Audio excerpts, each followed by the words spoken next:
Gary, have you thought of another time as a player or as a fan where you're coming into this game with as much trepidation as maybe you are today? No, I don't think so. I think there were some Manchester United fans, me amongst them, doing snow dances this morning, hoping that this game might not be on. But no, on a serious note, it's a bleak time. Bleak weather, bleak time for Manchester United. The confidence is low, that's obvious. The performance levels are low, but the worry at this moment in time is that the actual quality of the players doesn't seem to be anywhere near the standard that, even if they were to return to confidence, would get Manchester United back to the top. And this is the worst place for a Manchester United player to come. Historically, they haven't won here for 8 years. We always used to find it very difficult when we were a top team back in the 90s and the 2000s. So no, I'm a little bit worried about today. One of the other things Ruben Amorim talked about in his pre-match press conferences this week is that he feels the players are anxious and nervous while on the ball and on the field. How concerning is that?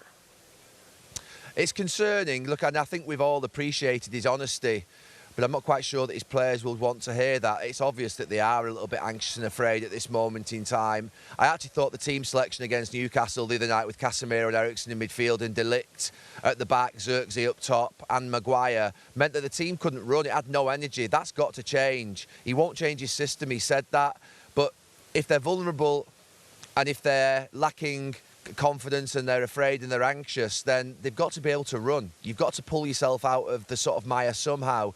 And I would hope today that he plays a team that's got more energy about it, because that one that played the other night, that can't really take the field again, I don't think.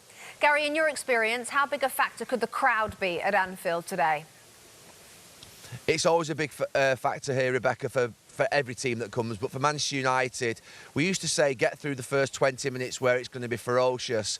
And then after that, you can sometimes, if you get through that first 20 minutes, there'll be a bit of a lull.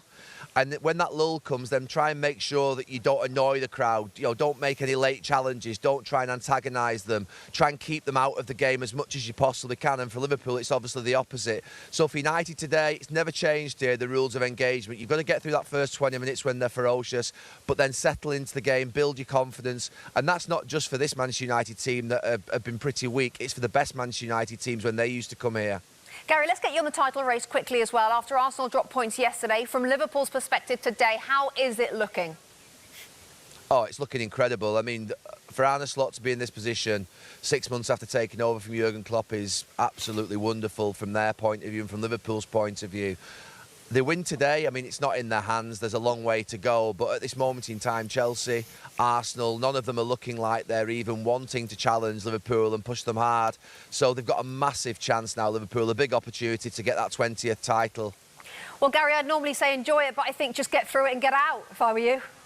That's going to be my take, yeah. Brilliant. Thank you, Gary. Appreciate it. We'll speak soon. Hi there, I'm Rebecca Lowe, studio host of NBC's coverage of the Premier League. Don't forget to hit subscribe to watch more videos all season long. And if you want even more Premier League content, from original series to live matches, head over to Peacock.